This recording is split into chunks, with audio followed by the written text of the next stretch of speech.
This is the Todd Shapiro Show on Canada Talks, SiriusXM 167. Hi, Lance Lambert from Boveda.com. How are things? Hey, Todd Shapiro from the Todd Shapiro Show. Things are good, man. How have you been? I mean, I'm good. You know, it's funny. I go through these as a personality in media. Really, I often wonder why people would ever want to have a vocal voice, because there's so many sort of divides and so many opinions now, and people misinterpreting your opinions or misconstruing your opinions, and what I'm getting at, there's a whole sort of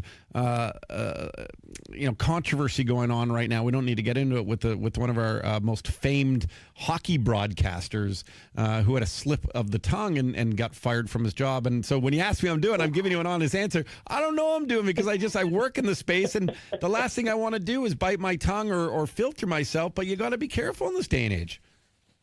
Yeah, it's true. It's a very sensitive time, which is understandable. You know, things are more diverse than ever, and that is across the board. I mean, just from personal beliefs to political beliefs to religious beliefs. It is an interesting time, and you're finding that power to the people, right? You know, just a quick tangent on the history of .com.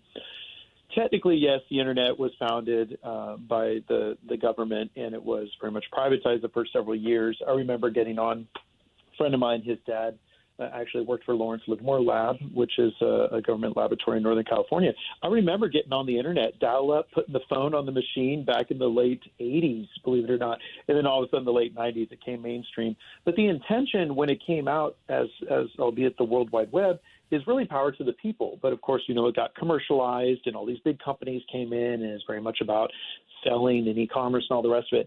But with that power comes responsibility, because all of a sudden it is this open platform for people to give their opinion and their input on things. Sometimes opinions misconstrued as fact, and fact is misconstrued as opinion. It's a really different time, though, keeping just very ambiguous on the topic. Sure. It's a very different time now than it was 10 or 20 years ago. And that's one thing that I thought was pretty crazy as I was a part of that internet evolution for several years myself. And you're in the .com early days, so you get that, and that's a really interesting point. And I just wonder if it's only going to get worse, or if there's a and I'll relate it to cannabis here from Boveda.com, because you look what's going on in the cannabis industry, and you think about what the cannabis plant represents, freedom and togetherness, and, a more of a relaxed environment, and alleviating of stress while you can't make medical claims yet, and, in social situations where you're not being aggressive and all this kind of stuff. Yet, this is a younger generation now, people that help support this. We're starting to see massive changes in the United States, and we're going to talk about that not only this segment, but our next segment with the Halo Labs team. And, here we are. It seems like we're more angry than ever. Yeah, it's a really interesting time. And the one thing that has come up, and we were talking about this last week to bring up on this show, was where things are as far as stocks go on the public side of the industry. And I was just having a conversation with a friend about this while up in Eureka, in the heart of Humboldt, the Emerald Triangle, last week. And that was the anomaly that occurred this year. We know times are changing and tides are shifting, because traditionally, we've seen this shift in investments and a lot of money kind of getting pulled out of the industry, typically Q1 of each year. Last year, we could blame it on Jeff Sessions. He shot a big cannon over the bow in lieu of California moving forward with adult use legalization as of January 2018. Saw it a little bit the year before, just some anomalies going on around rules and regulations. This year, all of a sudden, things kind of took a dive, really started late summer into fall, and things are kind of shifting now, but nothing stable. It's all about an evolution and a revolution. And you talked about some main core points. The industry traditionally, if you go back 50 years, it was all about good vibes. It was all about homeopathic and natural remedy, and people looking at alternative medicine to extreme Western medicine. But things, as you have this kind of push and pull between corporate world, public trading, and the culture and the craft that was cannabis and the traditional ideology thereof, it's really creating kind of this interesting, it's almost like where two oceans come together, right? Or where you have the warm and the cold.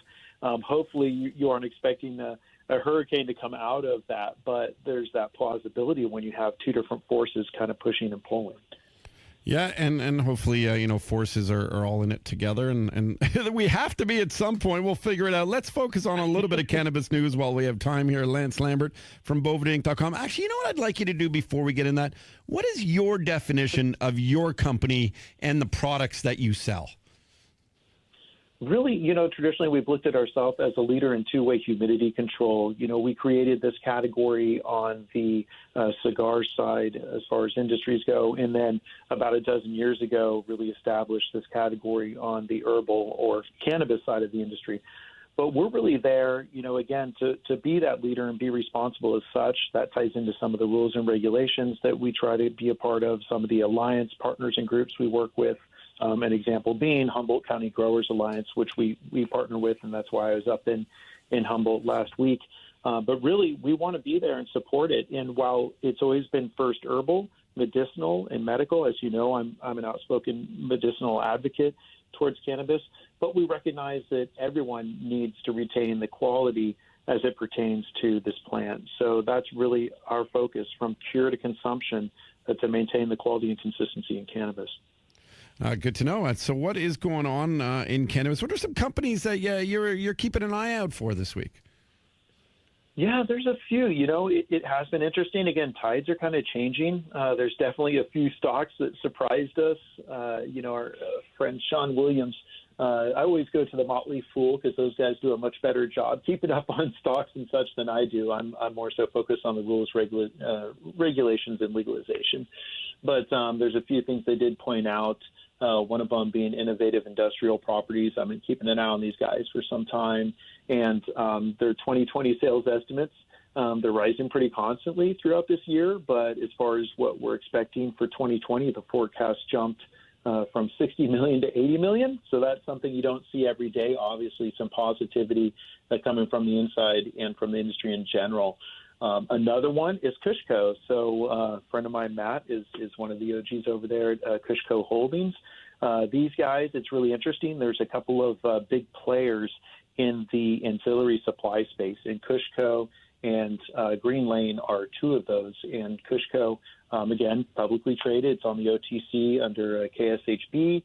The consensus as far as where they're reporting was at 205 million for next year. Now it's coming in at 211 million. So that tells me again that there's something positive as far as forecasting going on with that company. And this is just common information you can Google out and search.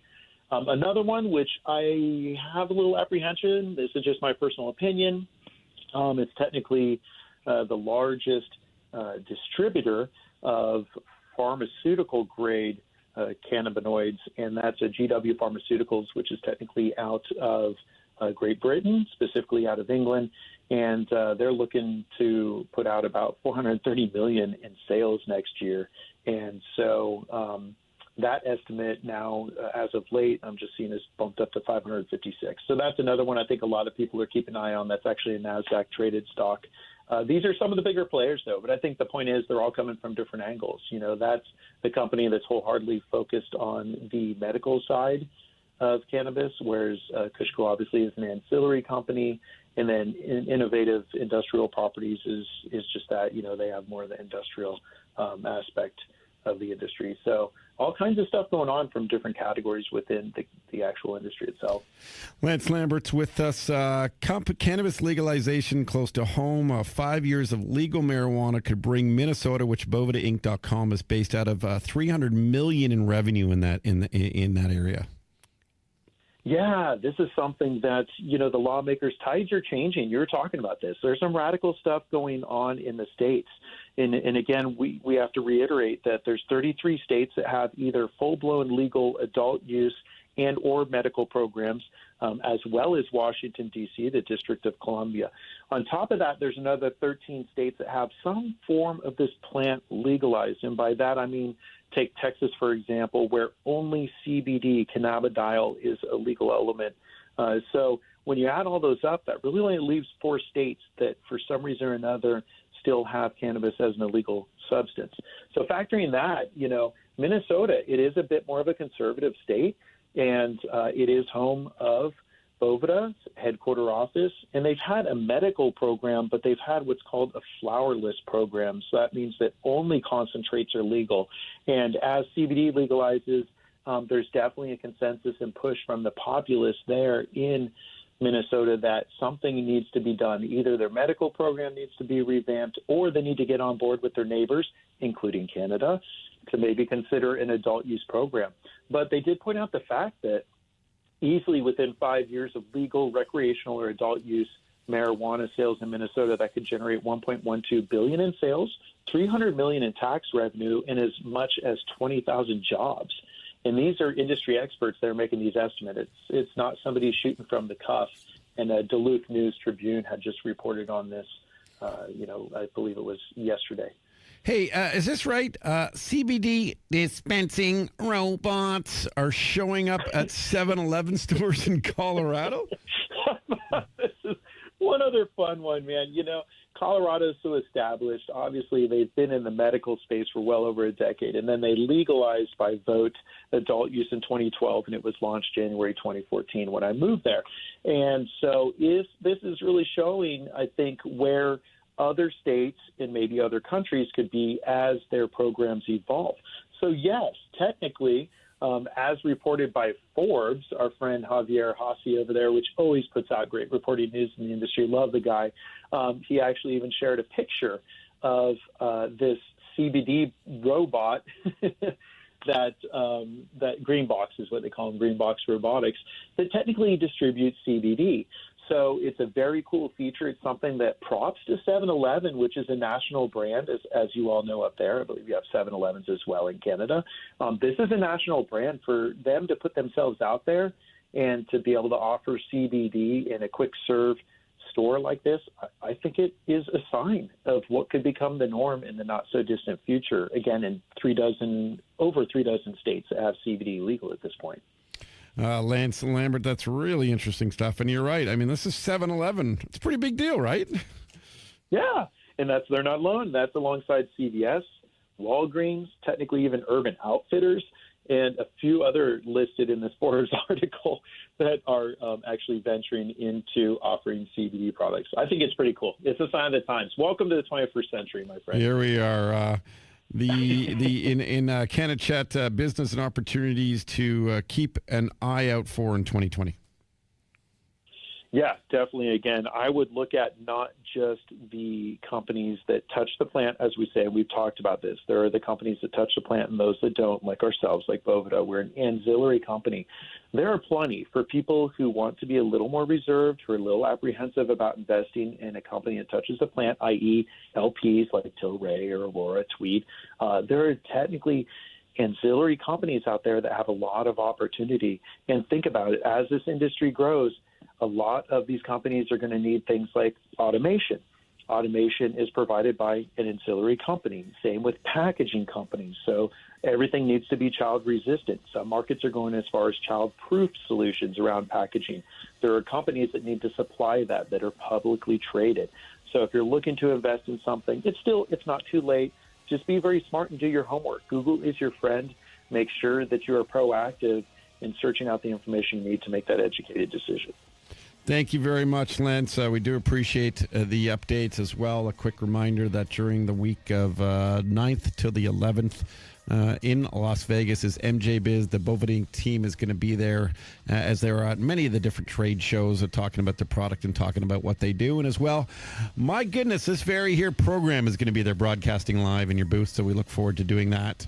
And can't wait to be out there, Lance. So that's a few weeks away. And by the way, a little personal note, thanks for, allowing this to happen. I'm getting out of snowstorms and minus 10-degree weather. You are. We should be at about 17 to 19 C, if that'll be okay for you down there. But we definitely look forward to having you. We are looking forward to having 2 live events, as well as having you as one of our honorary guests at our after party on the evening of the 11th. So it's going to be good times, and we look forward to talking to your audience live out there. I told you, you're not supposed to say that out loud. My wife might be listening. Cheers, Lance. Look forward to getting out there, dude. Thanks so much, mate. Okay, see you, man. This is the Todd Shapiro Show on Canada Talks, SiriusXM 167.